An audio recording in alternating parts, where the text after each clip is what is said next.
Hola estudiantes, hoy iniciamos con el tema de teoría del consumidor. Después de haber visto la demanda, la oferta, el equilibrio del mercado, que es el objetivo del modelo de oferta y demanda, explicar cómo estas dos fuerzas, la demanda y la oferta, se encuentran y llegan a un equilibrio de mercado. Vamos ahorita a mirar el modelo que explica cómo se comportan los consumidores y cómo forman esa demanda ya estudiada dentro del modelo de oferta y demanda. Entonces, como su nombre lo dice, la teoría del consumidor nos va a permitir entender el comportamiento del consumidor en el mercado.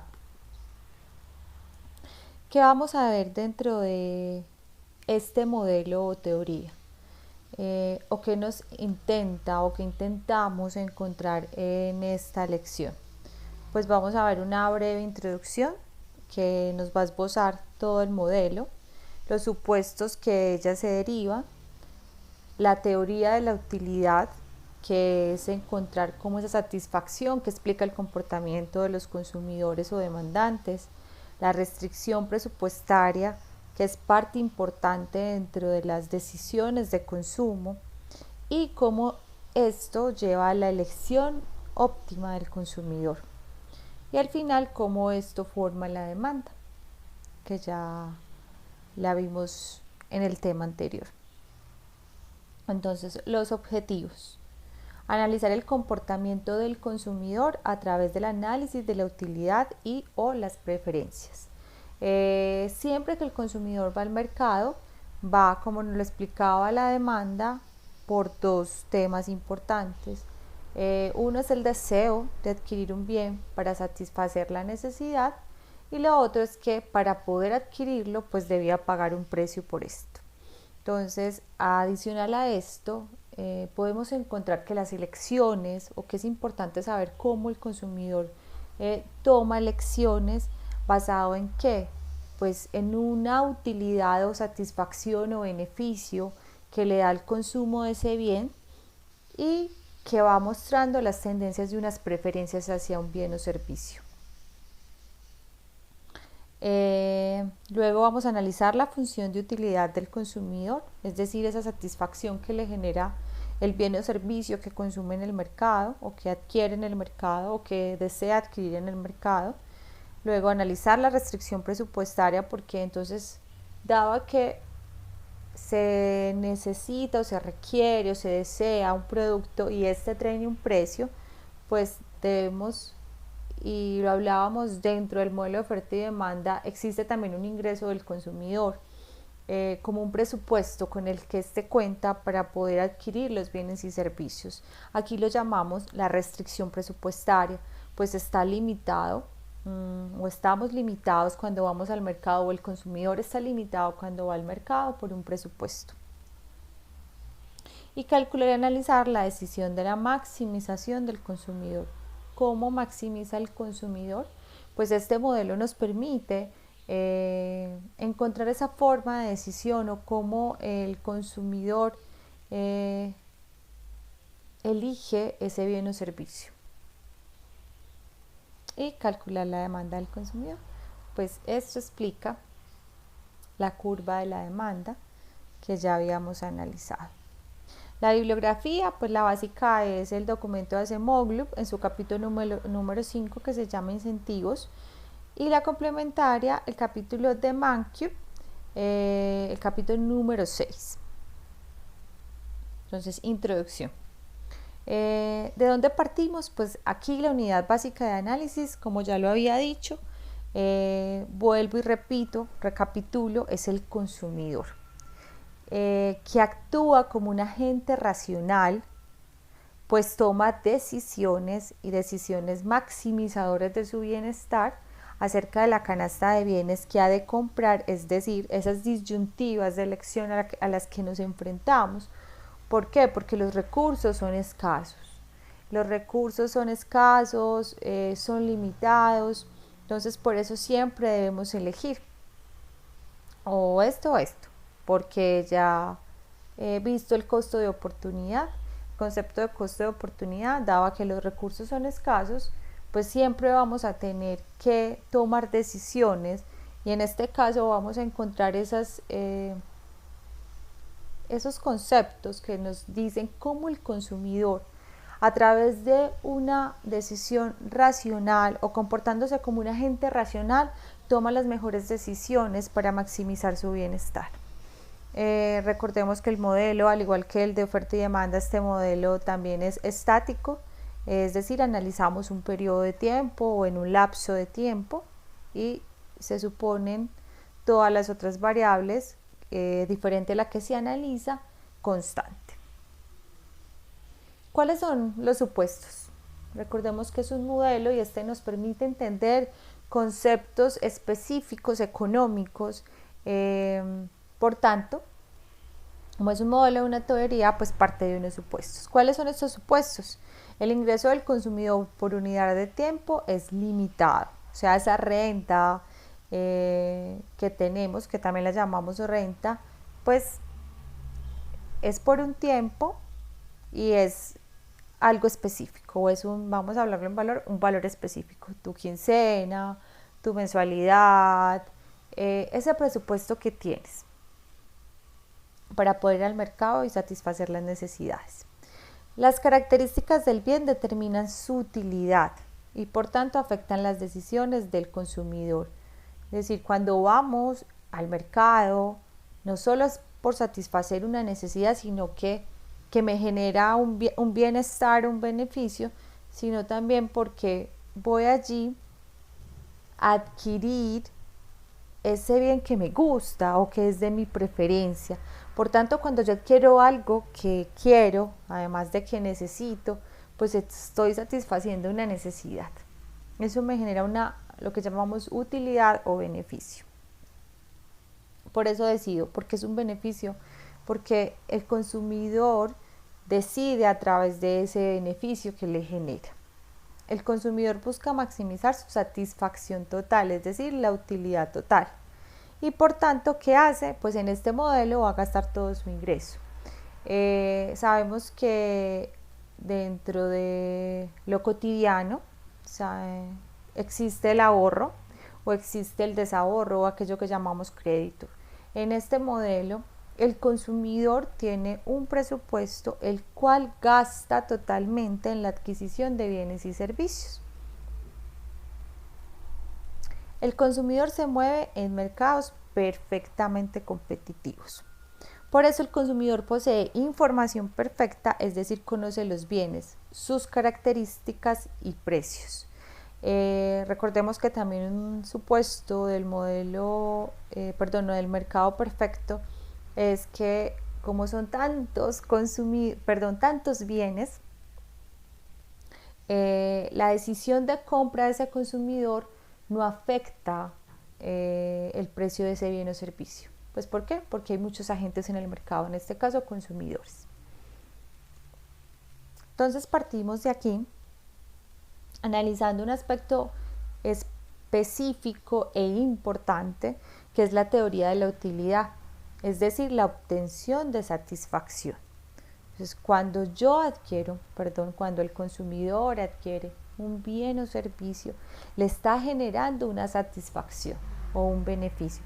Pues si no, no tiene sentido, no lo compraría. Yo no voy a comprar un bien que no me va a suplir una necesidad o que no va a servir para nada, que no tiene una utilidad. Entonces no se estaría actuando como un agente racional. Entonces, lo hacemos a través del enfoque ordinal, que es cuando el consumidor no mide la utilidad, solo establece combinaciones de bienes que él prefiere o le son indiferentes con respecto a otras combinaciones de bienes. Entonces a eso nos referimos cuando hablamos de un enfoque ordinal. ¿Qué combinaciones de bienes me generan un mayor bienestar con respecto a otros?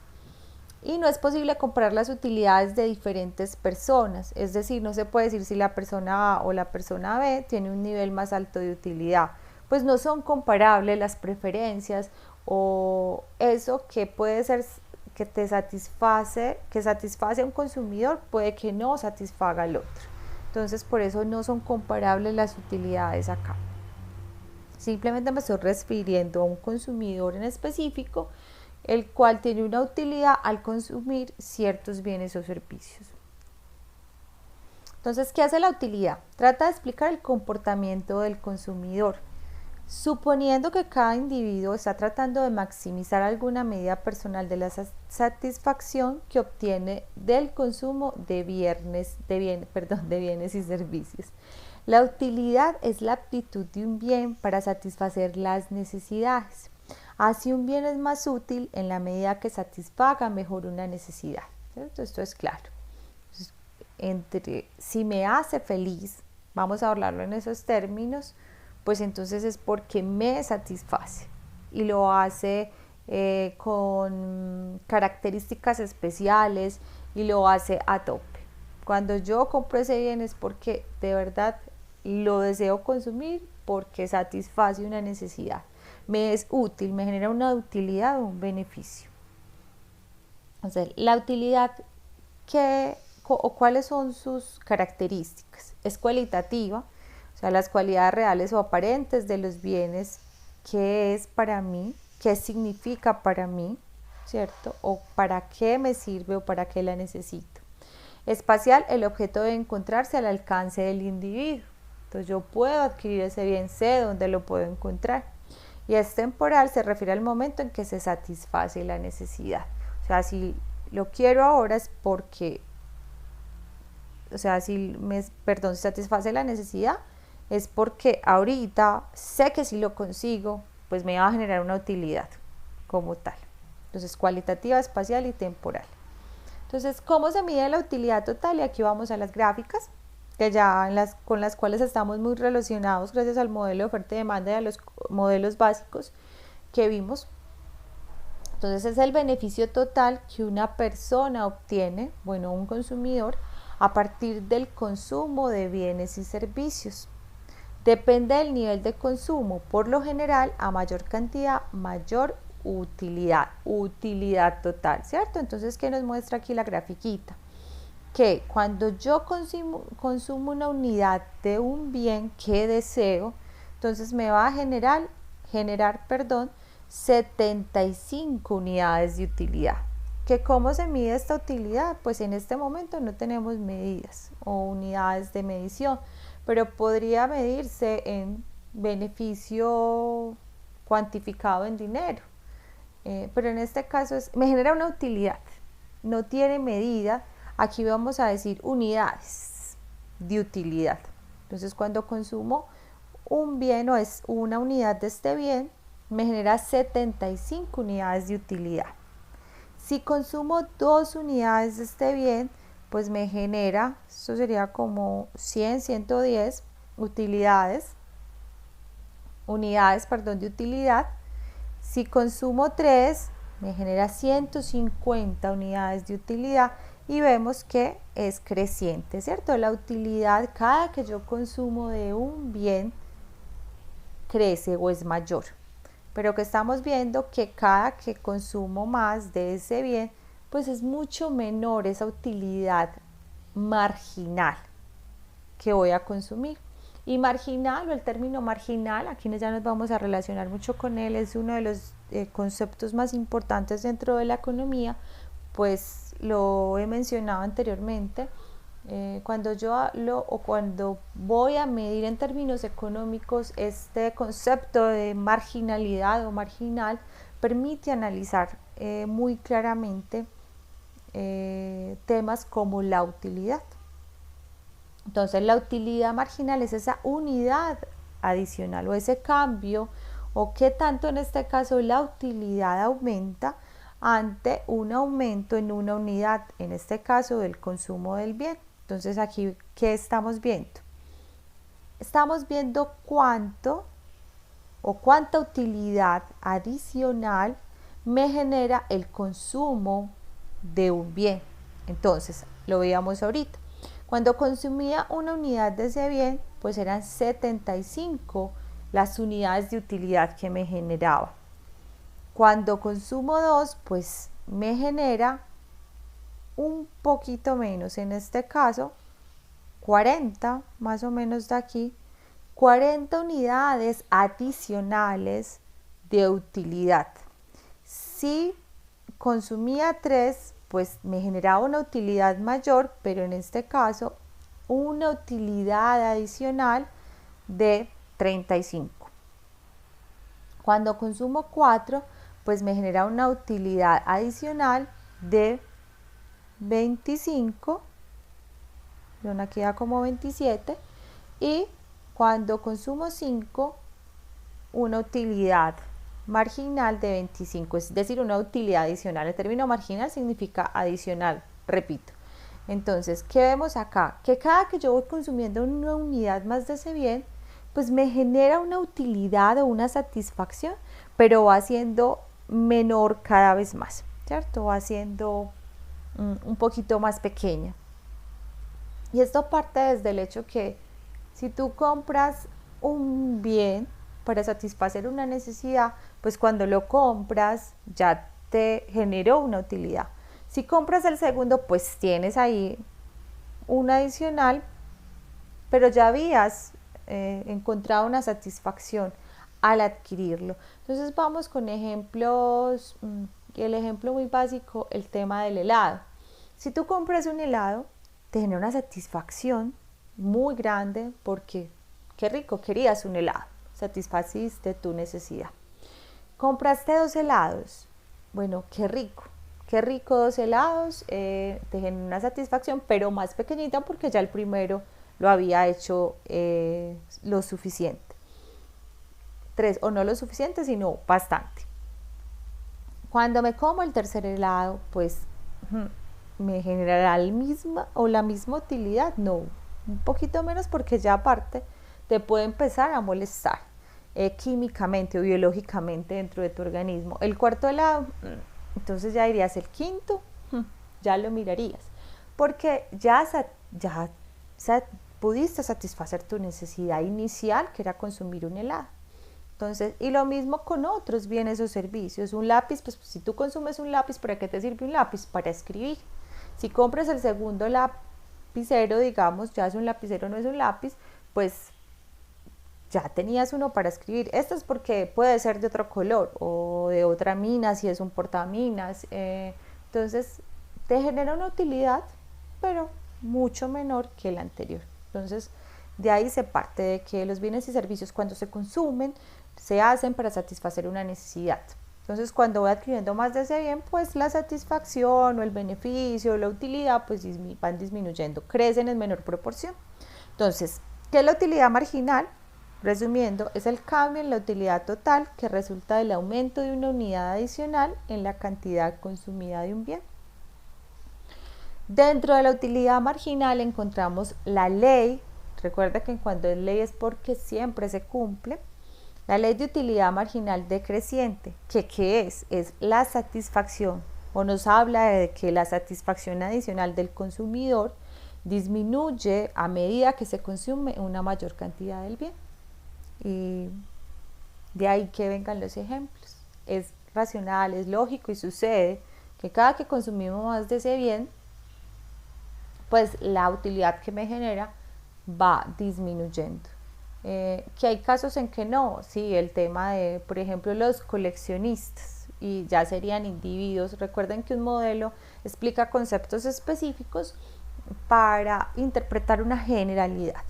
Que hay excepciones a la regla, claro que las hay. Tema, lo que decía ahorita de un coleccionista, entre más tiene ese bien, pues más lo satisface, pero ya es un tema muy específico y es hablar ya de colección, ¿cierto? Entonces, por ejemplo, para este caso no aplicaría.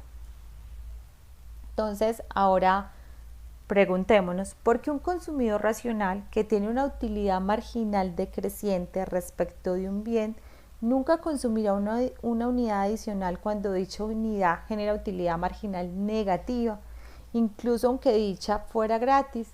Pues porque ya pudo suplir su necesidad específica, era lo que hablábamos ahorita del helado.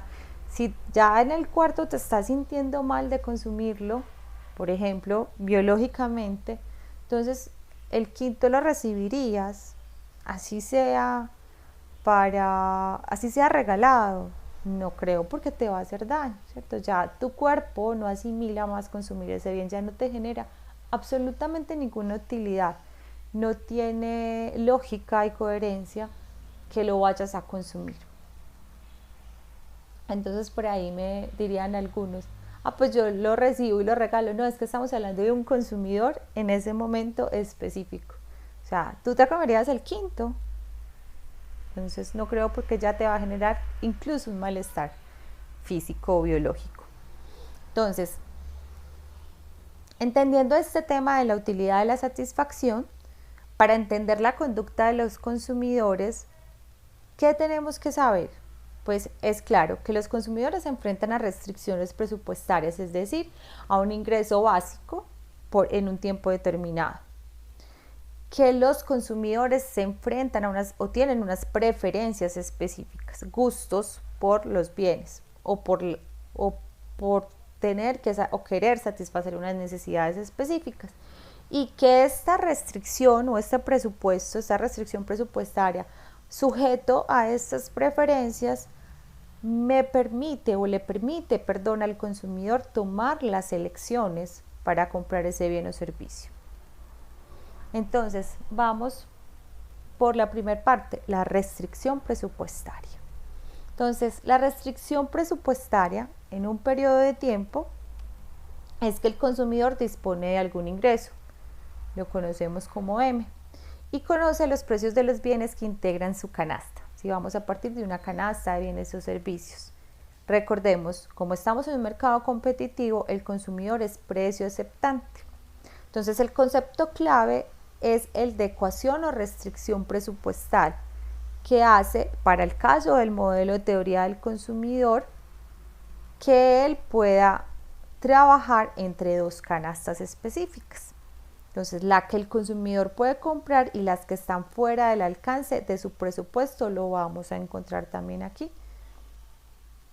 Entonces, analizando la recta presupuestal o la restricción presupuestaria, comienza con el hecho, recapitulo lo que hablábamos ahorita de los supuestos del modelo, que todo lo que él le ingresa, pues lo gasta. Entonces, el ingreso es igual al gasto. Entonces, teniéndolo dentro de una recta presupuestal, vamos a decir que el ingreso o la renta del consumidor es igual al precio del bien o de la canasta de bienes 1, que lo vamos a denominar X1, más las canastas de bienes X2, pues por el precio de esos bienes o por el precio de esa canasta, ¿cierto? Ya sabemos que en el mercado encontramos precios, o sea, los bienes, pero a determinados precios. Ellos cuestan dentro del mercado. Entonces, dados los precios, los consumidores pueden elegir las cantidades que satisfagan esta ecuación. Entonces, acá volvemos al tema de las gráficas. Aquí vamos a enfrentar, o el consumidor se enfrenta a dos canastas de bienes. En este caso, X1 en el eje de las abscisas, X2 en el eje de las ordenadas. Entonces, recordemos que el modelo de oferta y demanda analizaba las variables precio y cantidad. En este caso, la teoría del consumidor, como necesitamos ver cómo se comporta el consumidor, dado a que tiene que satisfacer unas necesidades específicas, dado una restricción presupuestaria y sus preferencias ante los bienes y servicios, entonces cómo él toma las decisiones enfrentándose a esta restricción presupuestaria. Entonces, ¿qué vamos a encontrar en esta función? Que, como la vemos, es una función lineal, que está los precios de esos bienes sujetos a un ingreso. Pues vamos a encontrar que los puntos extremos, pues que es la renta dividido el precio de ese bien, y en este caso la renta dividido el precio de ese bien. Y me está diciendo cuánta cantidad de ese bien podría comprar si toda la renta la dedicara a ese bien, y hacia yo los extremos. Entonces, la restricción del presupuesto la vamos a conocer pues como esta línea recta, dado que por los extremos.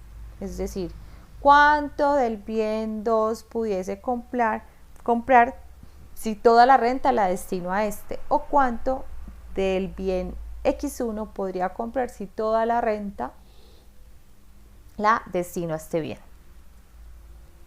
Entonces, cualquier punto, obviamente, de combinación de estos bienes es factible para consumir. ¿Por qué? Porque está dentro del presupuesto que se tiene. Cualquier punto por fuera de esta línea, pues no es factible. ¿Por qué? Pues porque no se tiene el ingreso para adquirirlo, a esas cantidades de bien. Y cualquier punto por dentro es también factible.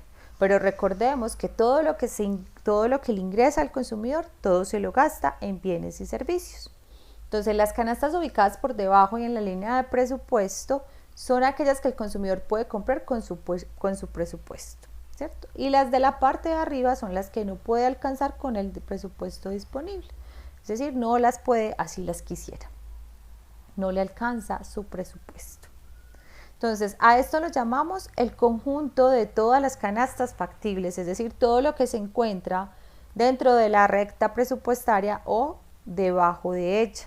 Pero si vamos a partir del modelo, pues es factible, pero no debería ser, porque todo lo que se ingresa, no es que no debería ser, obviamente él puede consumir menos, pero dentro del modelo tratamos de analizar que todo lo que ingresa pues se gasta.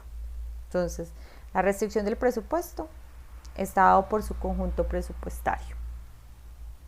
Entonces, hay que hallar la pendiente o analizar la pendiente de la restricción presupuestaria, que no es más que qué, pues aplicando la formulita para hallar la pendiente, pues, recordemos que es una función lineal, por tanto es constante. ¿Y qué nos dice la pendiente? Aquello, si vamos a hablar y nos explica el concepto y volvemos y recapitulamos el concepto de escasez, entonces yo no puedo tener lo que yo quiero de ambos bienes, o este máximo, no. Debo combinar los bienes dado la restricción del presupuesto que tengo para consumir los bienes y servicios. Entonces, aquí me dice cuánto debo sacrificar, por eso está negativo, ¿cierto?, de un bien para consumir del otro. Entonces son sus precios relativos. Y esto es lo que llamamos la pendiente, ¿cierto? La pendiente de la restricción presupuestaria. ¿Cómo lo hacemos? Pues la variable, para este caso, se despeja la variable dependiente, que es x2, y vemos aquí la variable independiente, que sería x1, en términos, ¿cierto?, de la variable dependiente. Por tanto, despejando, ¿qué nos dice? La pendiente de la restricción o del conjunto presupuestario está dado por, esta es la relación de los precios de los dos bienes. Entonces, menos P1 sobre P2. Entonces, debo sacrificar de un bien para obtener del otro. ¿Listo?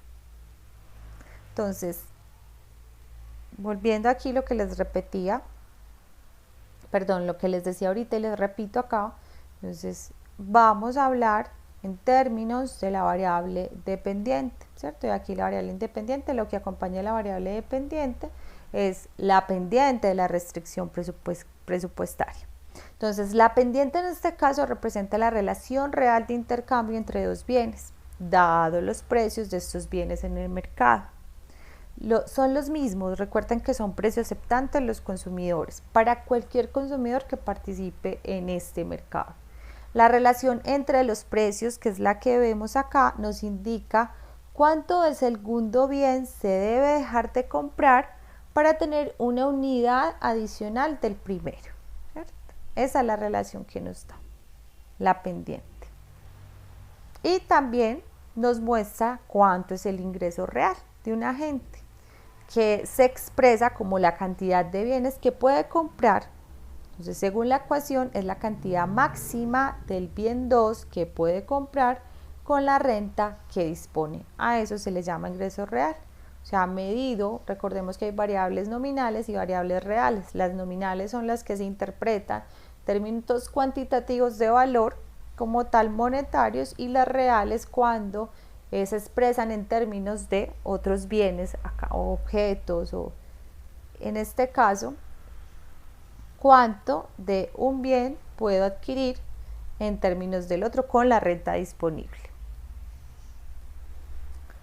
Entonces, volvemos otra vez, concepto, precio, variables relativas y variables absolutas. Las variables relativas, en este caso el precio, ¿qué es lo que nos muestra? El precio relativo es el precio de un bien dividido entre el precio del otro, que sería aquí en este caso la pendiente, en términos de la variable dependiente, que sería x2. Esta es la magnitud de la pendiente de la restricción presupuestaria, ¿cierto? Representa el costo de oportunidad, si lo recordamos, y lo que les decía ahorita, si incrementamos x1 en una unidad, debemos reducir x2 en cuánto, pues en P1 sobre P2, es decir, el precio del bien 1 sobre el precio del bien 2. Así es como se interpreta. Ay, perdón, se me fue. Vamos a verlo aquí gráficamente. La pendiente, que ¿cuál es? Lo repetimos, menos P1 sobre P2, que quiere decir lo que debo sacrificar de este bien para obtener una unidad de este. Entonces, esta es menos P1 sobre P2 para obtener una unidad del bien X. El costo de oportunidad de una unidad adicional del bien 1 es P1 sobre P2, unidades sacrificadas del bien 2. ¿Listo? Y el costo de oportunidad de una unidad adicional del bien 2 es P2 sobre P1, se invierten unidades sacrificadas del bien 1, en este caso, ¿cierto?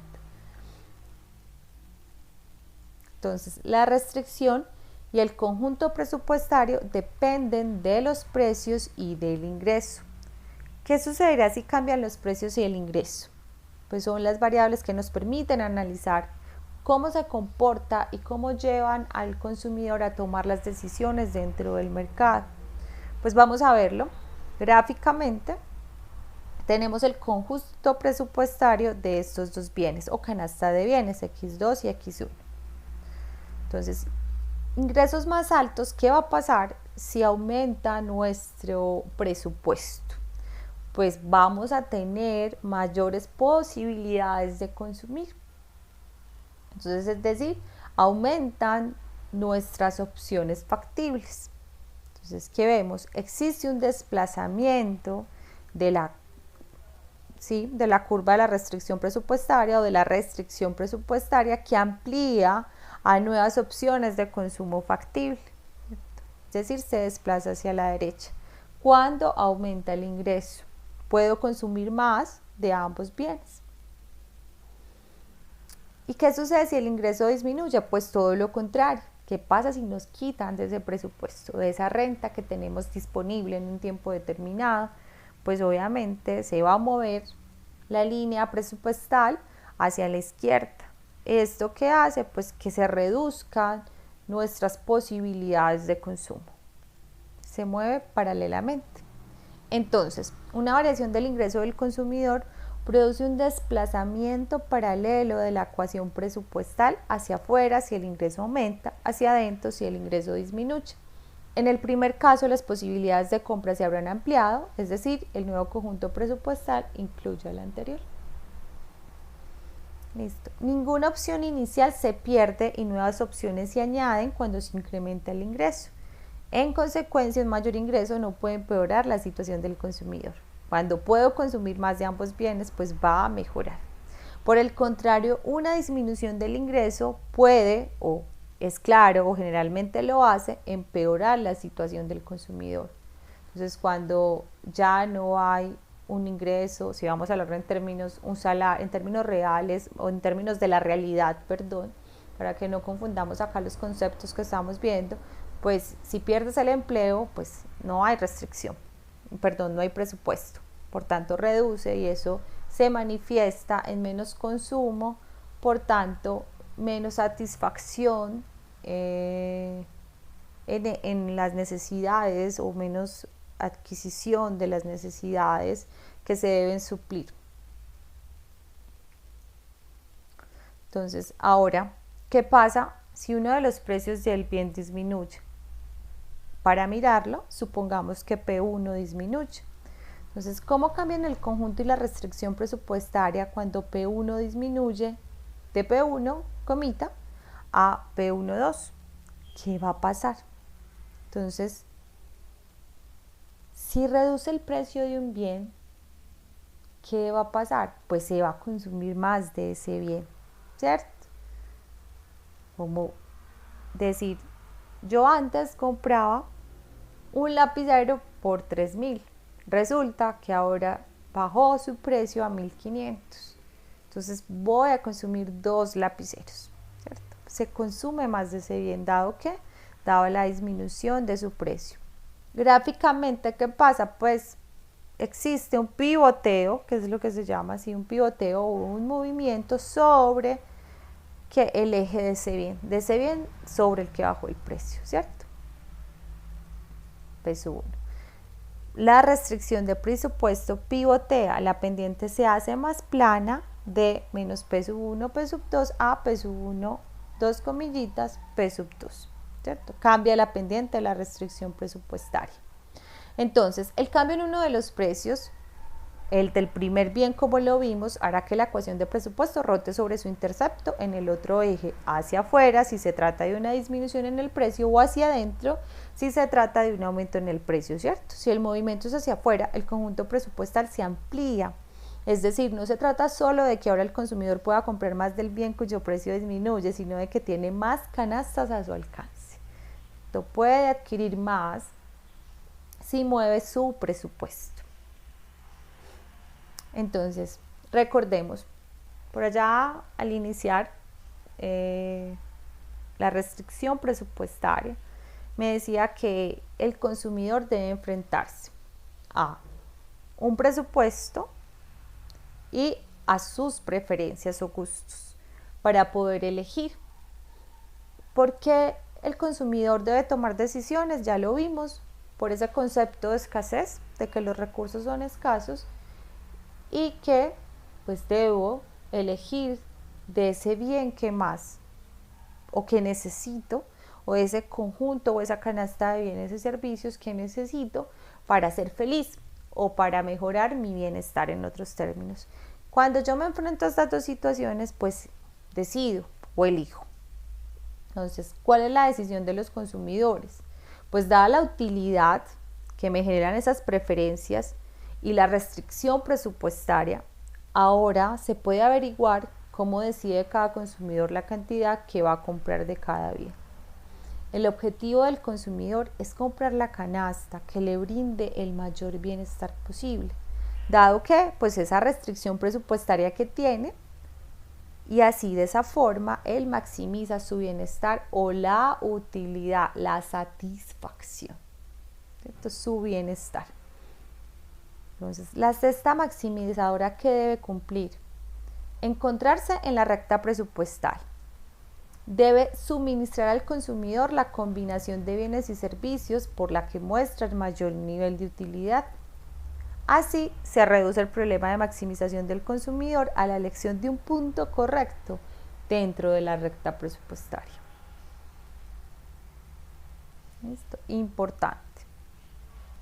Entonces, el problema de maximización de la utilidad o de la asignación del consumidor, ¿cómo se maximiza? O cómo se puede formular, perdón. Entonces yo digo que es la máxima utilidad que le genera el consumo de estos dos bienes, sujeto a qué? Pues a una restricción presupuestaria, a la que él tiene que enfrentarse siempre. Entonces, así es el problema de maximización de la utilidad. Entonces, si utilizamos este cálculo, se tiene que la condición de equilibrio es que cuando se adquiere, y esto que es el cambio en la utilidad, dado ese cambio en el bien X1 o en el consumo que adquiero, perdón, de ese bien X1 sobre su precio, cuando esto es igual a ese cambio en la utilidad dado al cambio o a esa última unidad gastada de ese bien X2, porque si vamos a hablar aquí de precios es unidades gastadas, cuando se cumple esta condición, el consumidor está maximizando. Es decir, cuando al consumir este bien, genero, o en la última unidad de ese bien, o el último gasto de este bien me genera una utilidad, es igual a lo que me genera ese gasto o ese último gasto, al adquirir esa última unidad del bien 2, me genera esa mayor utilidad. Cuando estas dos se hacen iguales, es la condición de equilibrio o la maximización de la utilidad. Entonces, utilidad adicional del último peso gastado en X1, cuando es igual a la utilidad adicional del último peso gastado en X2, ahí él está tomando la mejor elección o decisión. Cuando estos dos, o lo que me genera esa utilidad de ese último peso gastado en ese bien, ahí es que yo digo, esta es mi combinación perfecta dado, o lo que me genera mayor utilidad dado el presupuesto que tengo. Así es el cálculo que lleva a la condición de equilibrio y a la decisión de los agentes dentro del mercado cuando se enfrentan, en este caso que veníamos trabajando, a una canasta de bienes. ¿Listo? Entonces, a este punto o a la maximización de la utilidad se le llama equimarginalidad, cuando se gasta todo el ingreso disponible y la utilidad marginal por unidad gastada es igual para todos los bienes. ¿Listo? Entonces, aquí podemos ver el punto de maximización del consumidor. Para este ejemplo, en esta canasta de dos bienes, él, en este punto, su utilidad máxima de gastar en este bien es igual a la utilidad máxima que le genera el último peso gastado en el bien Y. Entonces, esto es, si vamos a reorganizar esta ecuación, yo podría decir que es los precios, también cuando los precios relativos son iguales a las utilidades marginales de ambos bienes. Ahí es donde el consumidor maximiza su bienestar. ¿Cierto? Entonces terminamos con esto, esas decisiones que llevan a qué, porque volvemos al tema de la demanda que lo vieron ahí que me adelanté, porque esas decisiones de los consumidores hacen que se vaya construyendo la demanda. Recordemos que la demanda es la suma de todas las decisiones de consumo por un bien o servicio específico. Entonces, por eso la teoría del consumidor explica esos temas comportamentales o de conducta del consumidor, cómo el consumidor sale al mercado. Ya sabemos que sale con unas preferencias o unos deseos que tiene sujetos a satisfacerlos, sujetos a qué, pues a una restricción presupuestaria. Entonces así, y dado que el mercado ya le da unos precios como tal, pues la demanda se va a formar dado esos comportamientos de los individuos, la demanda de un bien y servicio, ¿cierto?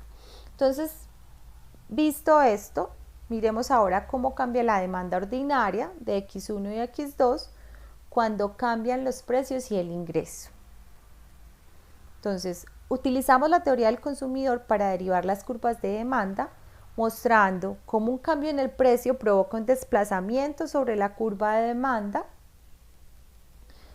y cómo cambiaría en las cantidades de X1 cuando el precio de ese bien cambia, manteniendo los precios y la renta constantes. Entonces supongamos que P1 se incrementa de P1 a P2 como lo habíamos visto ahorita y luego a P3. Y eso lo vamos a poder analizar dentro o cómo se comporta en la demanda, ¿cierto? Entonces dentro de la restricción presupuestaria, ¿qué sucede? Cuando el P1 cambia a P1, comita, pues hay un pivoteo dentro de la restricción presupuestaria sobre la línea. Entonces aquí estamos hablando que el precio de ese bien aumentó porque se está desplazando hacia la izquierda, ¿cierto? Me cuesta más conseguir ese bien, me cuesta más comprar ese bien, por eso adquiero menos cantidades de ese bien. Entonces, si vamos a partir de esta decisión por este bien, ¿cierto? En este punto, donde P1 es igual a P1 comita. Entonces, miremos a este paralelo, aquí que tenemos, estamos analizando este bien, el bien X, X1 en este caso. Aquí miremos que están ya las variables del modelo de oferta y demanda, precio y cantidades. Entonces, a un P1 comita, ¿qué va a pasar? Pues vamos a decir que a este precio las cantidades demandadas pues son estas, ¿cierto? Entonces, volvemos a la restricción presupuestaria. El precio disminuyó. ¿Qué pasa cuando el precio disminuye? Perdón, aumenta. El precio aumentó, claro, adquiero menos cantidades. Que el precio aumenta, perdón, por eso vimos en la restricción anterior que se iba moviendo hacia la izquierda o pivoteaba sobre la izquierda, es decir, adquiero menos de ese bien o voy a adquirir menos de ese bien porque el precio aumentó. En la demanda, ¿cómo se refleja? Si el precio aumenta, pues obviamente las cantidades demandadas de ese bien van a disminuir, ¿cierto? Ley de la demanda, mayor precio, menor cantidad demandada. ¿Y qué sucede cuando el precio vuelve a aumentar? Pues ahorita veíamos, disminuyen las cantidades de elección por ese bien, por tanto, ¿cómo se va a reflejar en la demanda de ese bien en el mercado? Pues ante un aumento en el precio, las cantidades demandadas van a disminuir. Entonces, así es como se va formando la curva de la demanda ordinaria para el bien 1. Entonces, aquí recuerden que la demanda es la suma de todas las demandas individuales, pero ¿qué queremos mostrar? Que dado la teoría del consumidor y todos los conceptos que vimos, es el que marca las elecciones o las decisiones de elección cuando él va al mercado. Por ende, estas decisiones enmarcan o es lo que podemos vemos o vimos reflejados dentro de la curva de la demanda. Que este comportamiento del consumidor, aquí estamos viendo que nos refleja esa ley de la demanda, ¿cierto? Donde mayor precio, menor cantidad demandada. Entonces, estamos explicando cómo ese consumidor y cómo se comporta ese consumidor, en este caso ante cambios en el precio, y cómo esto se ve reflejado en la curva de la demanda.